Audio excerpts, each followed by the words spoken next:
Hello everybody and welcome back to another video, and in this one we are going to be learning how you can rejoin the same server in Roblox. So with that being said, let's just jump right into the video. So right now, as you can see, we are inside our Roblox app or the game. So the launcher, so make sure that you have downloaded that, or you can also simply head over to Roblox online, and there you need to simply create an account. And once your account is created, make sure that you remember your password and you need to sign in.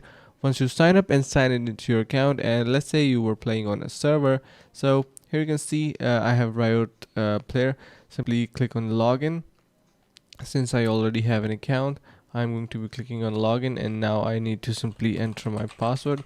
Once I enter my password, you can see we will be directed towards our account. So inside here you can see we have these all of these recommended and continue. So using this continue option, we can simply start playing the same exact server that we were playing already. So if I continue and simply play this, we will be continue playing that particular server that we were initially playing. That I was playing in these servers like 2 or 3 months ago, but they are still here. You can also, if you cannot still find your server, you have this option to see all. You can see, click on this, and entire servers will be displayed in here. So that's a pretty simple process on how you can play on the servers, or how you can rejoin same servers in Roblox. I hope you found this video helpful, and if you did so, make sure to subscribe to the channel, like the video, and share with your friends. Thanks so much for watching, and see you around the next video.